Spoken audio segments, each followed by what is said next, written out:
خداوند کے زندہ اور پاک کلام میں سے تواریخ کی دوسری کتاب اس کا 15واں باب۔ اور خدا کی روح عزریہ بن عودت پر نازل ہوئی، اور وہ آسا سے ملنے کو گیا اور اس سے کہا، اے آسا اور سارے یہودا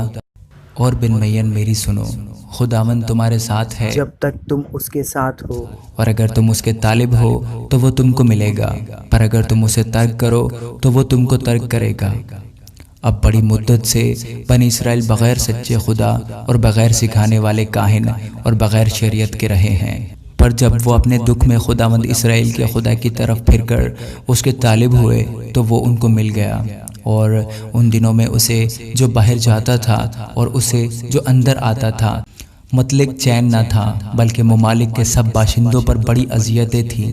قوم قوم کے مقابلہ میں اور شہر شہر کے مقابلہ میں پس گئے، کیونکہ خدا نے ان کو ہر طرح مصیبت سے تنگ کیا۔ لیکن تم مضبوط بنو اور تمہارے ہاتھ ڈھیلے نہ ہونے پائیں، کیونکہ تمہارے کام کا اجر ملے گا۔ جب آسا نے ان باتوں اور عودت نبی کی نبوت کو سنا تو اس نے ہمت باندھ کر یہودا اور بنیامین کے سارے ملک سے اور ان شہروں سے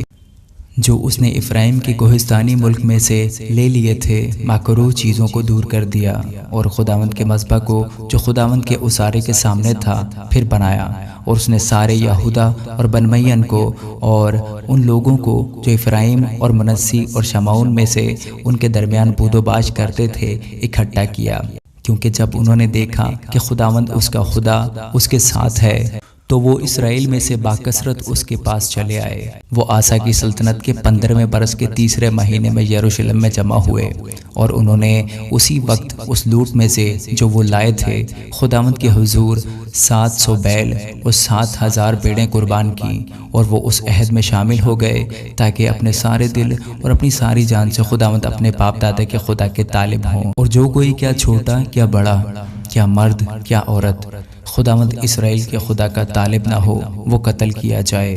اور انہوں نے بڑی آواز سے للکار کر ترہیوں اور نرسنگوں کے ساتھ خداوند کے حضور قسم کھائی، اور سارا یہودا اس قسم سے باغ باغ ہو گیا، کیونکہ انہوں نے اپنے سارے دل سے قسم کھائی تھی اور کمال آرزو سے خداوند کے طالب ہوئے تھے، اور وہ ان کو ملا، اور خداوند نے ان کو چاروں طرف امان بخشی۔ اور آسا بادشاہ کی ماں ماکا کو بھی اس نے ملکہ کے منصب سے اتار دیا، کیونکہ اس نے یسیرت کے لیے ایک مکروہ بت بنایا تھا۔ سو آسا نے اس کے بت کو کاٹ کر اسے چور چور کیا اور وادی کدرون میں اس کو جلا دیا، لیکن اونچے مقام اسرائیل میں سے دور نہ کیے گئے۔